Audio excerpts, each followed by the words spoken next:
দৈনিক করতোয়া 20শে ফেব্রুয়ারি, রোজ বৃহস্পতিবার। দৈনিক করতোয়ার সংবাদ শিরোনামে থাকছে সীমান্ত হত্যা শূন্যে নামিয়ে আনার জোর দাবি, বিএসএফ বিজেপি শীর্ষ বৈঠক।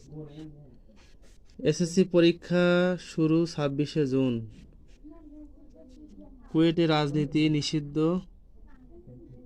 একাডেমিক কার্যক্রম স্থগিত, তদন্ত কমিটি গঠন, উপাচার্য ও সহ উপাচার্য বর্জনের ঘোষণা শিক্ষার্থীদের।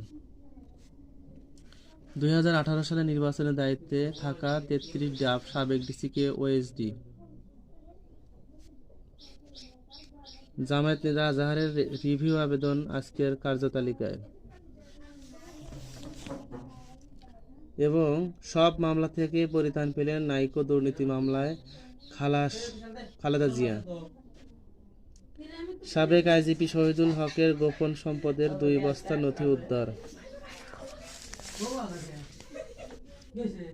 এবং ফ্যাসিস্ট শাহবাগী দোসরদের পরামর্শে অগ্রসর হচ্ছে ছাত্রদল, শিবির সভাপতি বলেছেন। কুয়েট হামলা নেতৃত্বে শিবির ও বৈষম্য বিরোধীরা, দুঃখ প্রকাশ ছাত্রদল বলল।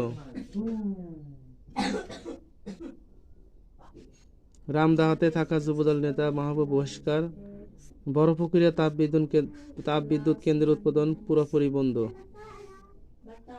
সরকারে বসে সুযোগ সুবিধা নিয়ে দল বানানো কখনোই মানব না, মির্জা ফখরুল ইসলাম। আজ ভারতের মুখোমুখি বাংলাদেশ, আওয়ামী লীগকে শুধু নিষিদ্ধই নয় নিশ্চিন্ত করতে হবে, আসিফ মাহমুদ ভূঁইয়া।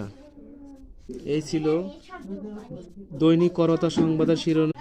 শেষে পেতে থাকছে শেখ হাসিনার সাবেক সামরিক সচিব গ্রেপ্তার এবং স্মারক ডাকটিকিট অবমুক্ত করলেন প্রধান উপদেষ্টা।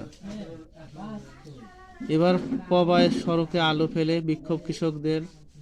এবং হারুনের ঢাকায় 5 ভবন এবং 130 বিঘা জমি জব্দ। বাংলাদেশের জনগণ ও রোহিঙ্গাদের জন্য সহায়তা বন্ধ করবে না ইতালি। সরকারি কাজ পেতে শ্রমিক কল্যাণে দিতে হবে লভ্যাংশের টাকা। আওয়ামী লীগের নিরীপণের বিরুদ্ধে সুফিদের লড়াই ছিল প্রশংসনীয়, মাহফুজ। এবং সারা দেশে সড়ক দুর্ঘটনায় ব্যাংক ও কর্মকর্তা সহ 14 জন নিহত এবং শিক্ষক কর্মচারীদের আন্দোলনের মুখে মাউশির ডিজিকে ওএসডি। এবং বেসরকারি শিক্ষকদের মার্চ টু যমুনা কর্মসূচি পুলিশের বাধা। অসুস্থতার ছুটি না পেয়ে কারখানায় লিমা